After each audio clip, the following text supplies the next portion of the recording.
Picture yourself sitting in class. Let's say government. The teacher is giving a lecture about the executive branch. You just got back from lunch and feel like you're ready for a nap.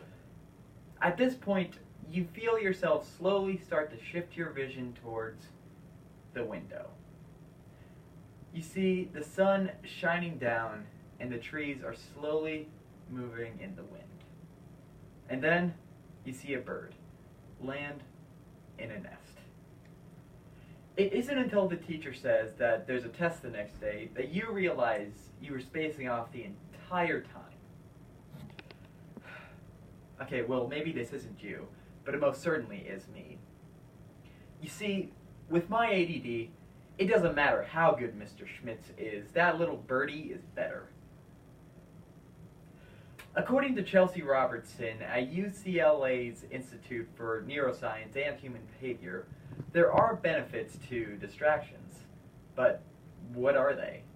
Well, what if I told you that studies show that distractions can actually be a good thing? Who knew? So today, I will show you how distractions can actually help you.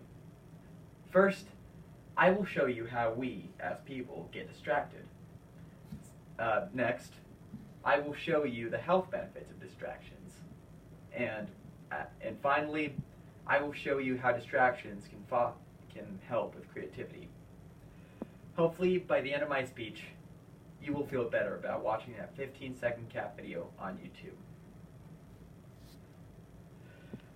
So, first, we will uncover how we as people get distracted so easily. So, as it turns out, our brains are actually designed to be distracted.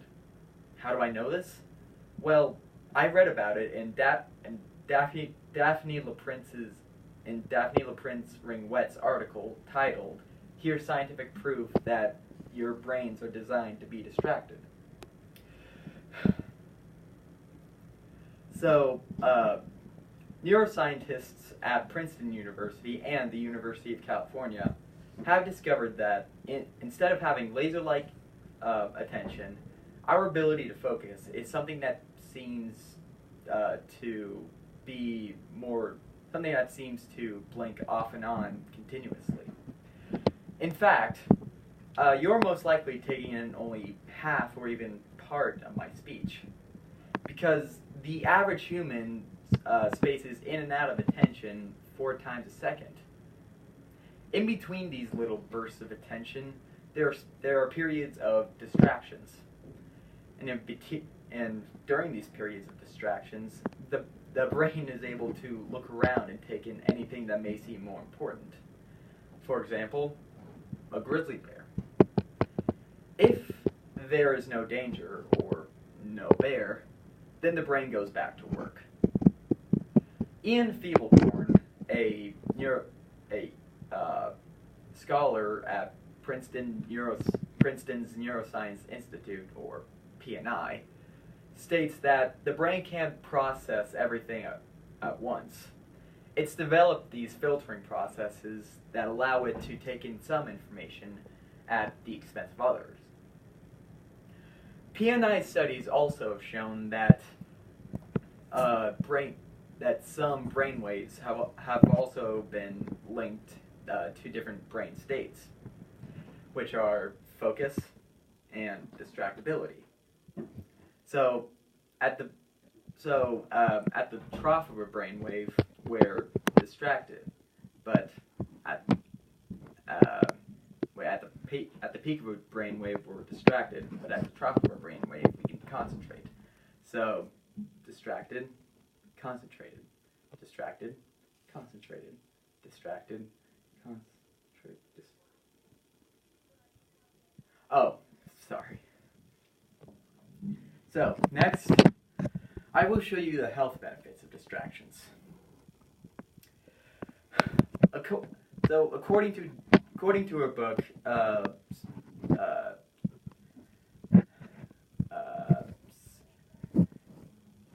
Super Better, The Power of Living Gamefully, Dr. Jane McGonigal tells us how we can use distractions to help reduce pain. some distractions like video games can actually help us both physically and psychologically. The American Journal of Preventive Medicine has shown that, at least has noted that 38 medical studies have been done using video games as a solution for multiple types of therapy. And after all of these studies after all of them were done, 195 were looked at, and as it turned out, 69% of psychological therapy was improved, and in addition, 42% of pain was reduced due to video games. So, using video games as a distraction not only helps our minds, but our bodies as well. A second example of healthy distractions is my dad. Now, if you don't know my father, then you wouldn't know that he's a real do-it-himself kind of guy. For years, he has went out into the garage and worked for hours, then ultimately come in, eat dinner, and then passed out on the couch while watching The Big Bang Theory. And while despite his stubbornness for not coming inside earlier when we want him to, he's a really hard worker, and I respect him for that. But about a year or two ago, even he realized he was working too hard.